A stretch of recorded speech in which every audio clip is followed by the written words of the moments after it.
on some level, let go of all of that and step into the stage. Discover what's there, because the magic happens when you kind of let go of all the things that you're thinking about or feeling about and simply step into the middle and discover what might be there. All right, welcome to the New Age Human Podcast. I'm your host, John Estacio. Today, we're welcoming back to the show Tim Van Ness, who, if you're not familiar with him, he's a certified Psychosynthesis life coach. Now, if you're looking for something that's going to be more of a personal growth and a bit of mindfulness, you're going to like this. And I'll give you a hint. We also talk about past lives a little bit, so stay tuned for that. Now, I'm actually looking to grow the show and would like to make sure that I'm producing the right content that you are really interested in. So what I'm asking is, can you give me some feedback? I would love to hear from you. You can tell me what's working for you, what's not working for you. Is there anything specifically that you want to hear more of in the podcast, on the show? Think of some ideas spitballing, like mindfulness. Are you dealing with anxiety? Is there any technology you're interested in hearing more about? Alternative healing modalities that you want to dive deeper into? And anybody specifically that you may follow that you think would be cool for me to chat with? Now, if you want to contact me, you can go to the website, newagehuman.com. On the top right, hit contact me, or on the bottom left or right, there's a microphone that you can click and record, I believe, up to 2 minutes worth of whatever you want to give as feedback. Now, with that said, let's get to the show. Alrighty. Well, Tim, thank you for coming on the show. Welcome back to the show, man. How's it going? Thank you. I'm glad to be back, and it's going well. Thanks. It is glad to be back. We are speaking in third person. I feel like because you started off like that, your mind is like already out of your body and like ready to jam. I'll take that. So pre-recording, we spoke on how we wanted to talk about the theme of creativity and magic, and setting the stage for the rest of the episode to dance around that. So I want to ask you, my friend, when you say choose your story, what do you mean by that? Good question. Thank you.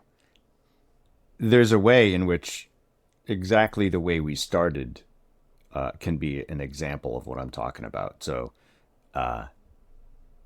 I had a moment, maybe I wasn't completely in my body. Maybe it wasn't, I was thinking ahead. My mouth was speaking without necessarily connection to my consciousness or my brain or what I was thinking about, what I wanted to say. So and I've also, I learned early on, I think I have a little bit of dyslexia. So I sometimes switch words around. It happens more in numbers, but every once in a while. So, yeah. So I think I do the same sometimes as well. So you're not alone. Yeah. Yeah. My brother, I have two older brothers. The middle brother is very significantly affected by dyslexia. So, I think I got a little bit of it. But the point of this all is that, you said, well, maybe you weren't completely, in your body when you were saying this. And there's a choice point. I could choose to orient to what happened from a place of like, oh my God, I can't believe I'm here. I'm on a podcast and I'm like supposed to be like really showing up professionally and I screwed up and I blew it. Oh my God, what the hell, Or I could say, oh yeah, that was an interesting thing. Yeah, you're right. Maybe I wasn't completely in my body. The point is, choose your story is the tagline of my company, Van Ness & Company, which is oriented around doing organizational work and working on looking at 3 different things in organizations: living values, developing leaders, and nurturing culture, as what I've seen are the 3 key drivers of success in an organization. And so part of it is around this idea of, it's not like we have choice about what happens to us necessarily. And I think it's important to be very clear about that. There are a lot of people in this world that are very affected by all sorts of systemic challenges, to be nice about it, that Can you give an example? economic systems, racism, all of the isms Okay. Yeah. that are intentionally crafted. There's systems and structures that have been intentionally crafted to keep certain people down and not give them opportunity and not give them choice. And so that's real. And I'm not saying that you get to choose your reality or what's happening to you or that kind of thing. What I'm saying is choose your story is really about, we have a choice about the relationship that we have to what's happening to us. So bringing it full circle back to my what could be called a slip up of my tongue, I can choose to orient to that from shame and fear and guilt and like, oh my God, I'm stupid. That's a story that I'm telling myself. Or I could orient to it or relate to that moment in a different way, which is like, oh, how fascinating. That was, I wonder what that meant, or I wonder what that might have as an opportunity for me to learn and grow.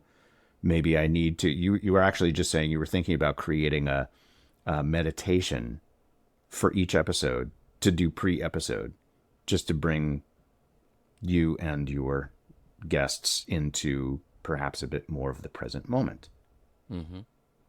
So that's what I mean by choose your story. Does that make sense? Yeah. And actually springs up some thoughts because let me ask you this. Choose your story. I feel like there's two extremes. There's the story happens to me and someone else chose it and I didn't choose this, so I'm choosing this hardcore journey to fight. Or the choose your story as in I'm responsible for everything and therefore I will just take on the burden and just fight without boundaries, so to speak. You see the two extremes? I do. And I want to, could you break down what's going on there? Yeah. Well, what's going on there? That's a big question. Even the way you phrased the question and the two extremes, in the way that you framed them, I hear stories associated with them. So one extreme is everything is my responsibility and it's my fault. And so therefore I have to fight and kind of push through and just kind of suck it up and know that it's all my fault. There's a story embedded in there. I am a firm believer in, you were talking about exploring on this podcast spiritual technologies. You could say that there's I don't know if it's a technology necessarily, but there's a mindset of living life that makes a shift from the question, why is this happening to me, to why is this happening for me? Which is to say that one way of orienting, maybe one end of that spectrum you're talking about, is recognizing that on some level, yes, everything that happens to us in our lives is an opportunity for us to grow. You can make that a connection to some theories around karma, and that on some level, everything that happens to us is our responsibility on some level, or of our own making and our own creation, which comes back to the sort of maybe the center point, the midpoint of that extreme, which is, what's the story that I'm choosing? And did I choose this experience in life? So some would say when we come into this life, before we come into this physical life, we are not our bodies. We are not our minds. We talked about this last time in around the psychosynthesis concept. You know, we are who we are, and our core essential self is not our bodies, not our minds, not our feelings. The idea is that we are something greater than all of that. We are soul. And I wrote a song about that.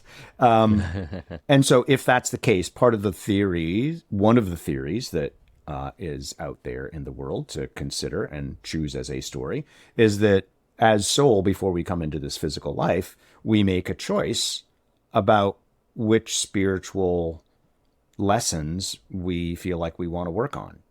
And so then we end up actually choosing the context of our life by the family we choose to be born into.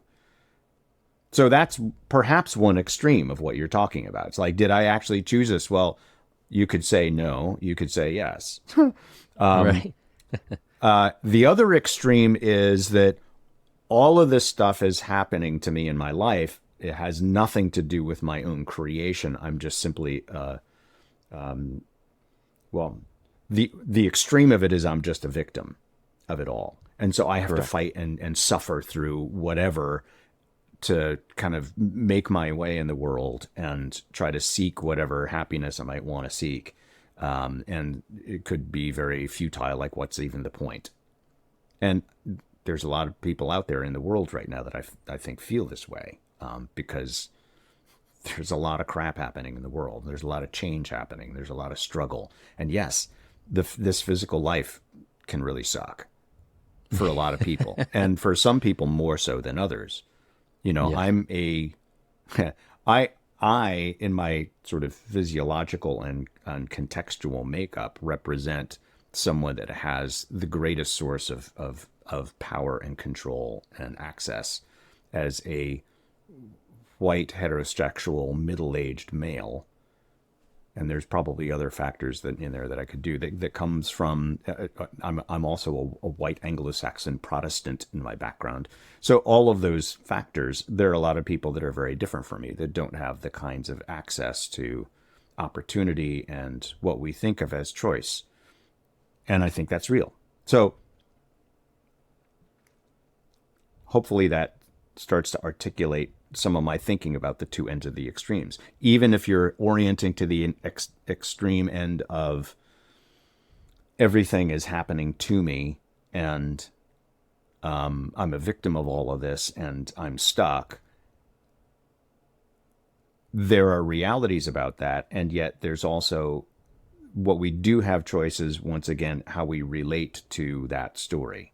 And do we choose that story? Or do we choose to say, I'm not going to be a victim of my circumstance. I'm going to take action in the ways that I can to live in accordance with my own values and what I believe and what's important to me. I can choose to focus on love, or I can choose to focus on fear. Yeah, right. Choose your focus. You know, it's interesting because my background, my life experience has been very mixed. And so I think I would have a unique perspective on the culture aspect, the nationality aspect, the color of your skin aspect. And what I started to process the world around me as is I like the understanding and the idea of reincarnation and how you get, let's just say, I don't want to say injected, but you get you as in the soul, you get to inhabit a physical body multiple times. And sometimes that body is a different color. Sometimes it's on a different part of the planet. And it's almost like a game where you're like, you know what? Like those video games where you get to choose to be the bad guy or the good guy, or, then they have a slew of backgrounds. This one's like big, this one's small, but they all have their own positive and negative qualities, and you got to decide which personality, what body, so to speak, to jump into. And I remember just those games, I would just take forever because I'm like, I feel like I'm a little bit of everything. But think of your soul jumping into a body and you're like, okay, cool. So I get to rock this one for a couple of years, and I get to be a badass in this aspect. Let's go. And maybe in the past life, you were just rocking a different body and decided to switch it up. But again, the veil makes you forget so that you can have a genuine experience of a new experience, even though this could be like your 100th time. And then you have a couple buddies that follow you around that reincarnate as your old crew. And that's like your family, your close friends, the people that you feel like you meet within 5 minutes and you felt like you've known them forever. Like those are your people, right? Tim, you could be one of the crew, right? We're part of each other's crew. And Right. so I like that thought because it just blows past all these different concepts and barriers and limitations of our culture in this period of time, place, reality, so Yeah. forth. Yeah. And when someone says, "Oh, this happened because of that," I'm like, "Okay, cool. That's an interesting construct based off of what's going on right now. Very interesting. Thank you for sharing," type of thing. Yep. And reincarnation. That's a really cool subject, but I like how you brought that up, and I wanted to share my piece. Yeah. Thank you. And we have taken to calling each other brother at times, and who knows, maybe Yeah. we were actually family brothers at one point in some other lifetime, and yeah, come into this world at different times in different contexts and circumstances, certainly, We right? fought in And yet battles. it's like, oh, you. And I do that. I find that is really interesting, right? There are people you meet and like, oh, I know you. Like, how do I like? It's good to see you again. It's maybe been a couple of lifetimes. I don't know, but but there is something, right? And yeah, that it's a fascinating topic, and we could go down that road too. And I know there were other things you wanted to explore here. Yes. We were talking about the phrase "the magic in the middle." I'm not sure if what you meant is, I mean, I showed two extremes. Is the magic in the middle the middle of that, or are you speaking to something else? Because you definitely wanted to speak on that phrase. Yeah, it's a good question. I don't know if I had thought about it in terms of the middle of the spectrum that we were talking about choose your story. I think it's related. But the phrase comes from my background and experience in a form of improvisational theater called playback theater. Mm. Playback is a form of improv based on the enactment of personal story. So it's a bit different from traditional comedy improv, in which typically in that context you ask the audience to just call out I don't know, a kitchen utensil. And somebody says, an egg beater. Okay, so we've got somebody with an egg beater, and what's a location? Boulangerie in Paris. It's like, okay, so here's a person with two people in a scene, and then you just go and you improvise on and you just explore whatever's there. In playback, we invite people to share a real moment from their life, or even to start with just a feeling. And sometimes there's a theme. Like I'm doing a show this Friday. We're doing a performance at Brandeis University for a class on provocative art.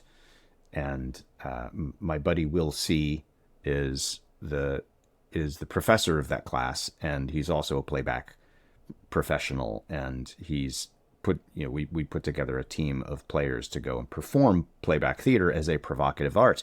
And the theme is going to be something like, when have you ever felt different in your life? And so there may be a theme. So people share moments of their lives of when they felt different. It might be positive, it might be negative. And so in playback theater, there's Will C, for instance, who's leading this program, who's the professor of the class and also the director of our company, plays the role of what's called the conductor. The conductor is the interlocutor between the audience and the players. So is the one that is sort of the MC, the master of ceremonies, that invites, kind of explains a little bit to the audience about what's going to happen, and then invites people to share. And maybe clarifies to make sure we understand exactly what they're saying. And then there's this magical phrase called "let's watch." That's the handoff between the teller sharing what they have to share and the conductor passing it off to the players. And I say players because there are actors and there's also a musician. And so there's this moment of choice. As an actor, I'm standing there, and in front of me is the stage. And we imagine an imaginary line that's right in front of me as I'm standing on the back of the stage. when I'm behind the line, I'm simply just me listening. And as actors in playback, we listen with our whole being. We don't just listen with our ears. We listen with our bodies. We listen with our hearts to seek inspiration and connection to what the experience of the teller was. Because the goal of what we're trying to do is to play back or reenact the essence of the story or the essence of the feeling in a way to really honor the teller and honor their experience and bring it to life. And so here I am, I'm standing behind a line. I've heard someone share. I'm about to be part of an ensemble that's going to reenact this. And it's very easy to stay connected to our mental bodies, right? I'm thinking, like, what am I going to do? What am I going to say? How am I going to act this out? What am I going to do? Right? Our bodies may feel an impulse to do something. And the magic in the middle speaks to this idea that it's fine to notice the thoughts going through my head about what I might do. I have to be a little bit careful of that because I have to be careful a little bit about the intention because we filter all this stuff through our own experiences. And so is the idea that's coming to me because I want to like look good or make the audience laugh but none of that's really the goal. The goal is how can I accurately represent, sometimes just through sound and motion, this other person's human experience. And I like to teach the idea that so notice the thoughts in my head as I'm standing there. Notice the physical sensations that go through my body, maybe where in my body I feel the feeling the person just shared. Take all of that into account, but on some level, let go of all of that and step into the stage and discover what's there. Because the magic happens when you kind of let go of all the things that you're thinking about or feeling about and simply step into the middle and discover what might be there that may be beyond everything that I had thought about. And oftentimes I find when I do that and I step in and I access that magic in the middle, I come up with something that's even more powerful and effective to help the teller feel like, yeah, oh my God, that's exactly it. That's exactly what it's like. And I could not have planned that. I could not have thought about that because that truth kind of exists in the magic in the middle on the stage. And not in my own brain. So, we're talking about, interesting how it's the magic in the middle and not the phrase, why not use, or is it the subconscious, or is it something more deeper? Right? Because you have your subconscious and then you have the deeper connection to the scenario. And I do have respect for the understanding and the ability to let go, because when you let go, for me, that's let go of your mental processes, thoughts that are limited to your understanding. Mm-hmm. And when you let go of that, you bring space, you make space for something bigger than that you as in the mental you may not even know about. And right. I think that's what you're talking about, right? Yes, I would say that it's not necessarily just the subconscious. I think that's partly it. But I think almost more because it's really not about me. It's not about what might be in my subconscious.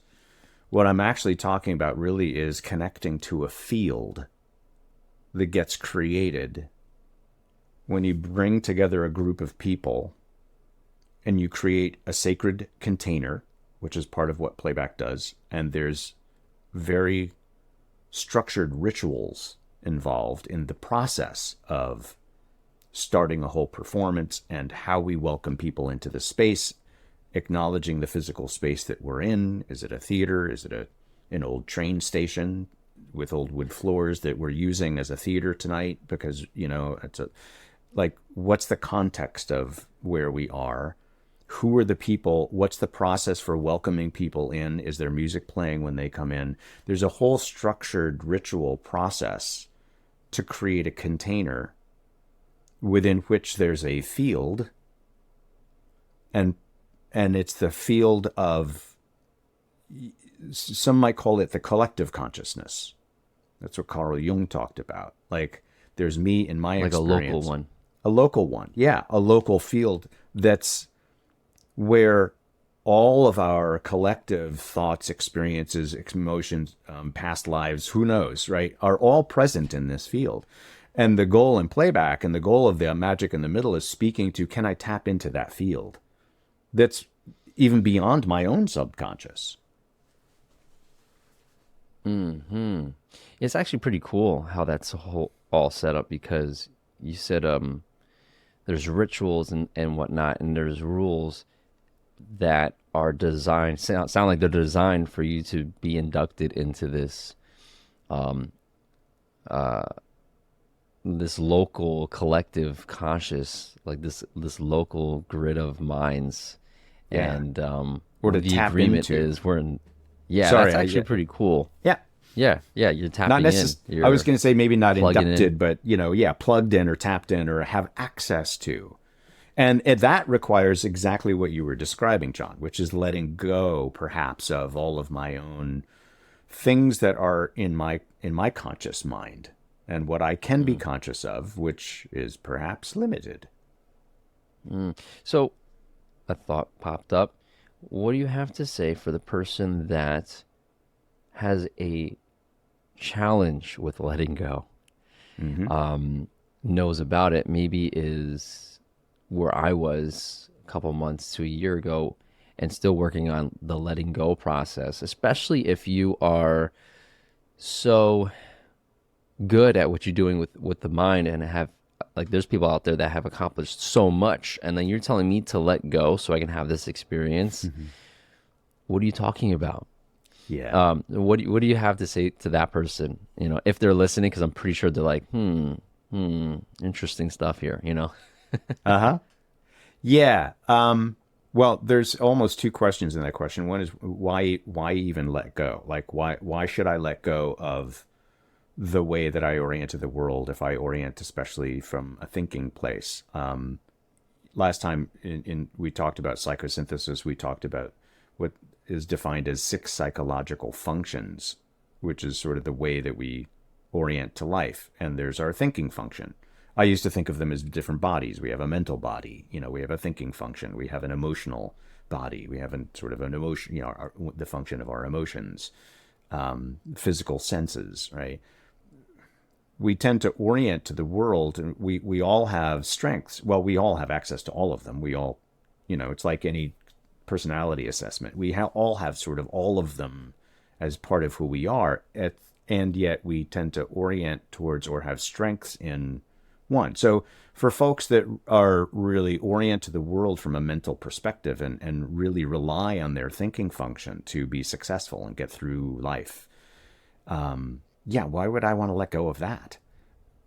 I'm not saying you should. And part of what we're talking about, context is everything in a lot of the work that I do in the world, whether it's coaching or organizational consulting or theater. So the context might be, well, am I trying to move past where I am? Am I wanting to have a different experience of life? Am I wanting to try to create something, and I don't quite know how to create what I want to create? So this topic of the magic in the middle, or this idea of letting go of what I think I know and tapping into what else there might be, is really valuable in context in which you're wanting to create something new. You might want to try to tap into innovation and how to collaborate with other people, and how to relate with other people that feel so freaking different from me. Like, I don't understand them at all. So what's the tap? How do you do that? Well, you like many things, you have to start with where you are. You have to start with what you already recognize, what you already notice. And then I'm a big fan of curiosity. So if you start with like, well, where am I? Well, here's what I'm thinking about. Here's what I think of as the story right now. How fascinating. Why is that? Like, what's informing my understanding of that?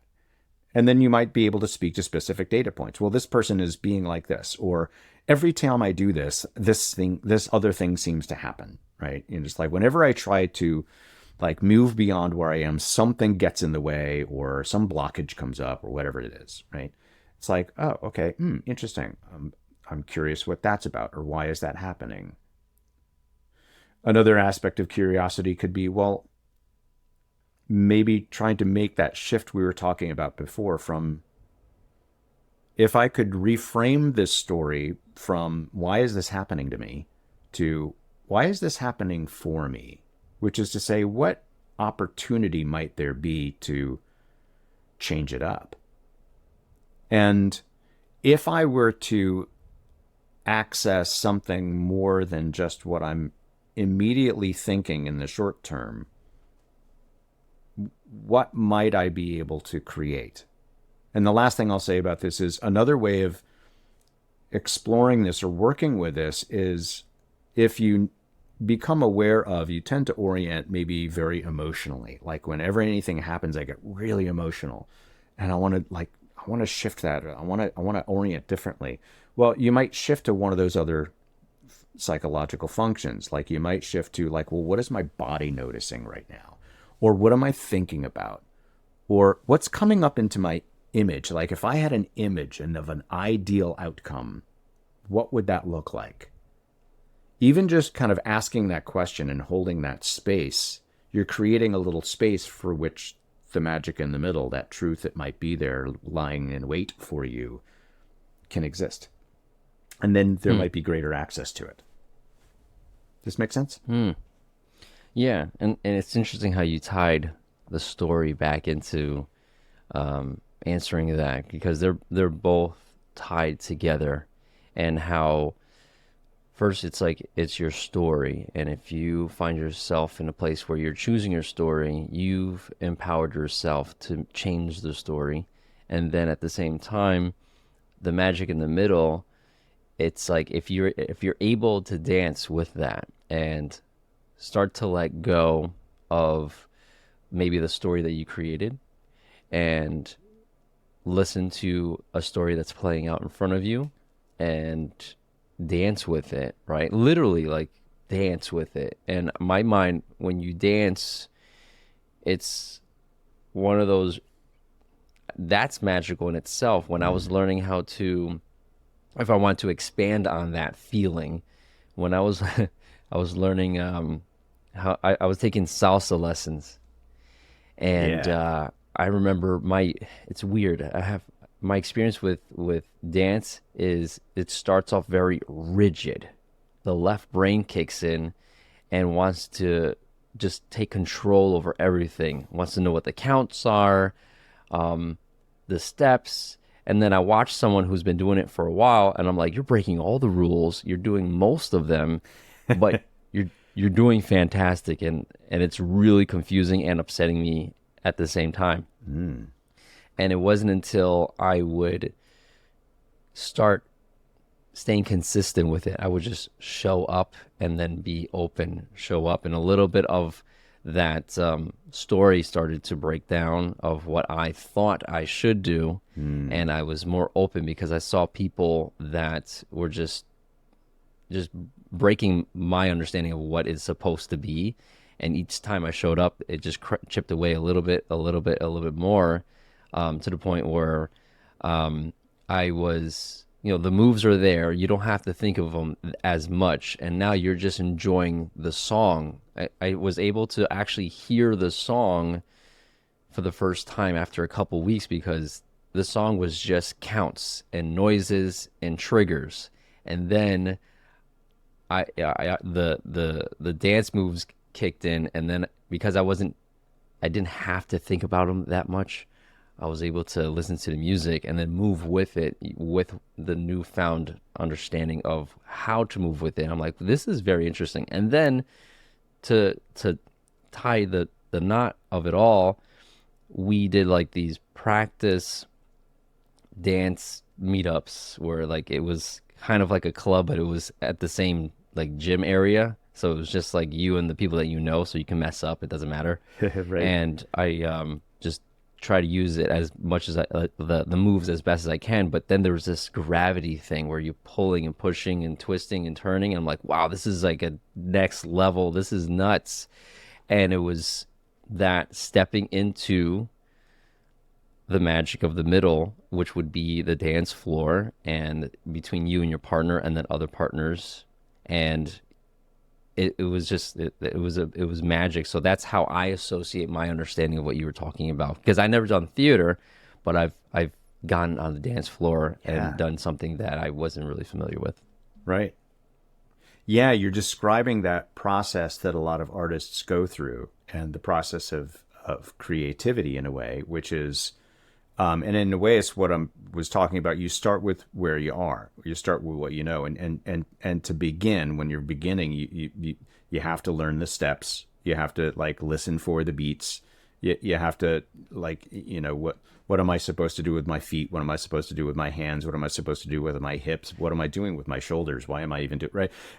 So you have to do that, like that tactical, like as a musician, you have to start, you start out with just doing fingering exercises and, scales or whatever. And then once you have some of that, and it's even like riding a bicycle. Like as a kid, we're like really focused with like, okay, keep pedaling. You got to keep pedaling. When you stop pedaling, you fall. You stop moving, you fall. Right? Okay, you got to like keep your hands on the handlebar. Try to keep the handlebar straight. Right? Okay, so don't like turn to the right. You'll fall over. Right? There's all this sort of technical stuff, and then there's this moment where things like you've done that repetitively, iteratively enough that you kind of have the tactical stuff down, and all of a sudden, when you're riding a bike, you realize, oh, Dad's not holding the bike behind me. I'm on my own and I'm flying. And then you're in a new relationship with it. In music, yeah, you kind of practice like, the chords and how do I shift from one chord to another chord? How do I get my fingers to do this? How do I position it right? All that kind of stuff. And once you get it down, then like you said, you can start to hear the song, and then that broader field of the essence of the music starts to come through. And then it's kind of like the different stages of cognitive development or consciousness or learning, right? We have to go through, and there's always transitions in those. And so anytime we start something new, and this is perhaps speaking to this question you had about your listeners who might be wanting to try something new, or how do I apply this idea of choosing my story or tapping into the magic in the middle? Well, at first it's going to feel really awkward, and it probably going to feel like it's not working, because there are steps, there are tactical things that are helpful. That's why we try to give. I know you do, and I've listened to your other podcasts of people try to give some specific examples of what to do. Let me share one from mine. I know we're getting close to time, but let me share and actually really get real with you. From my own experience. Let's get real. I found out about 6 months ago that I have an issue with my heart, my physical heart, and the idea was that the thinking is that I have a congenital heart defect. Well, I got confirmed last Monday. I went to a follow-up and a second opinion with at a much bigger, better hospital in Boston. And I found out that I am indeed going to need open heart surgery to replace my aortic valve. Big stuff. Yes. So, choose your story. Wow, how am I going to relate, right? And so there's a part of me, like my scared little boy, who grew up in a system in my family where I often thought that there was a lot of conflict and a lot of tension, a lot of drama in my family. And I came up as the youngest. I think I mentioned I'm the youngest of three boys. My brothers are 5 and 7 years older than I. So the whole family system was very well established by the time I came in.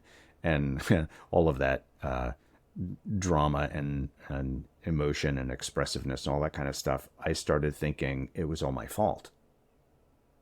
So it's very easy for my little boy to think this is my fault and I've done something wrong. Even though the doctors actually even said that you haven't done anything wrong. This is like when you were born, your aortic valve was just, didn't get created correctly. And it's you have a bicuspid valve versus a tricuspid valve. The aortic valve has like 3 flaps.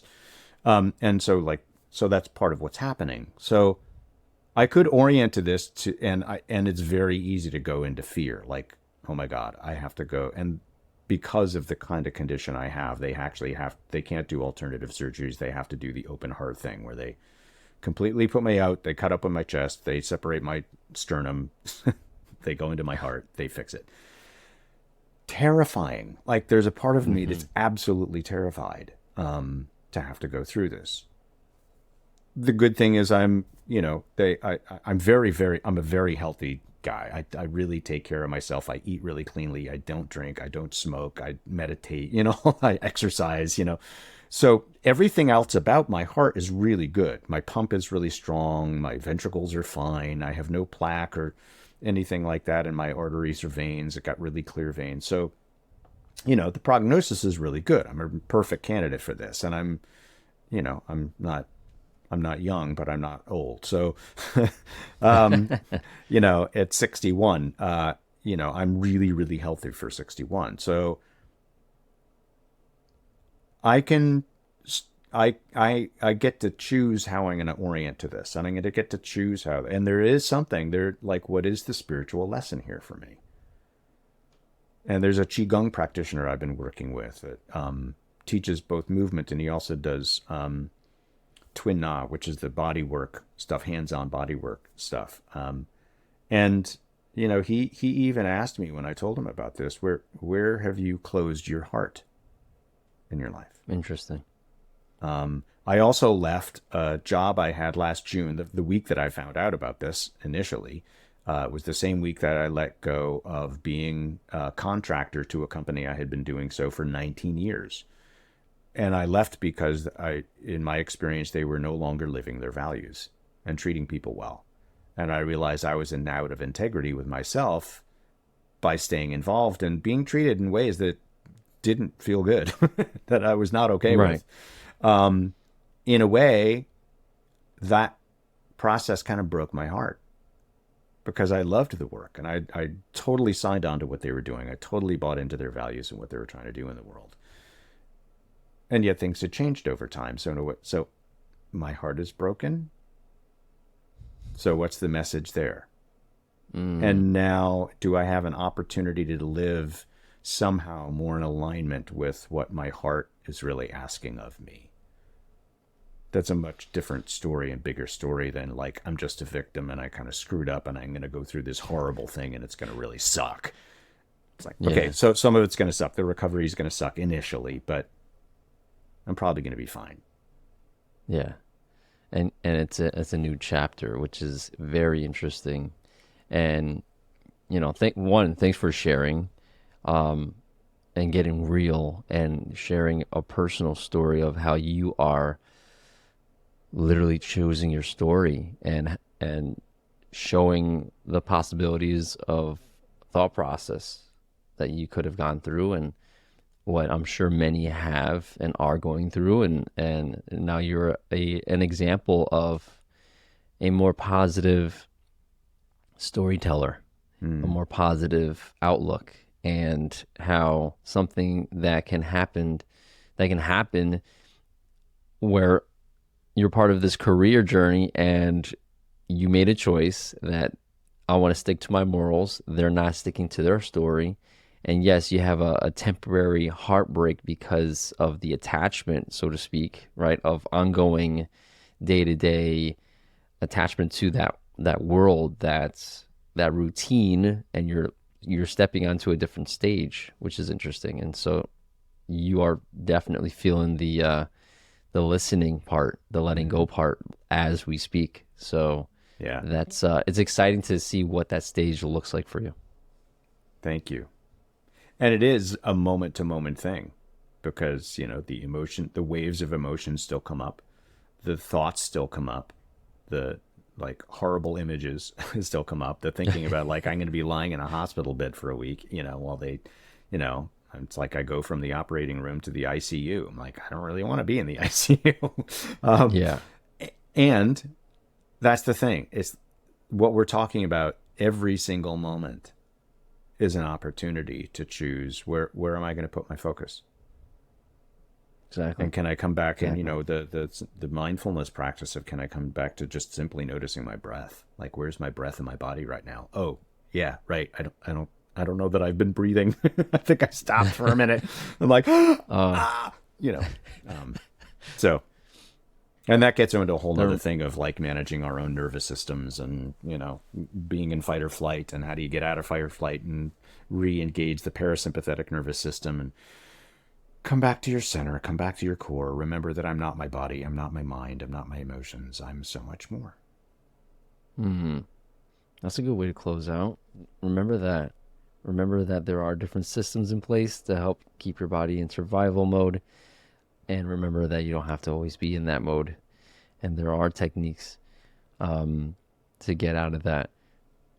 So, Tim, I think as we close out, one, amazing perspectives shared. I know someone's going to take this home and apply this. So I appreciate it. I appreciate your time. Is there anything as we close out the show, is there anything that you want to share that you're working on, that people that you might have a plan for, that you can give people a heads up on? And outside of that, all the information as far as getting in contact with you, if anybody wants to get in contact with Tim, it's in the show notes. But yeah, let us know. What are you working on, man? Yeah, thank you. And thank you for having me on again, John. It's been a great conversation. I appreciate the opportunity. I'm a executive and leadership coach. I'm also a psychosynthesis life coach. And a lot of my focus is on people with that are in the midst of significant work or life transition, something that I've been through many of in my lifetime. So, as coaches, we say, who's your ideal client? It's basically you. So, because that's what you know about. So I work with people who are in transition, who have just lost a job or are recognizing they're not in the right place. People who are going through some kind of life transition. So that's a big piece of what I do. I also have a variety of workshops that I do around storytelling and teaching stories and storytelling as a leadership tool, as well as I teach playback theater. And I also have workshops around the process of connecting, and how do you connect with yourself? How do you connect with what it is that you're doing? How do you connect with your audience in order to be successful? So those are the few of the things that I'm working on, a lot of which you can find on my website, which is Van Ness & Co. It's www.vn-co.com. V like Victor and like Nancy -co.com. So VN like Van Ness, my name. And you can find me there. And on LinkedIn. Sweet deal. Oh yeah, LinkedIn's huge, especially for that. Awesome, man. Well, thanks for coming on the show, and I'm pretty sure you'll be back. Well, we have much to talk about. We just got to figure that one out. We always do. It's always interesting, fascinating, and fun. So thanks again, John.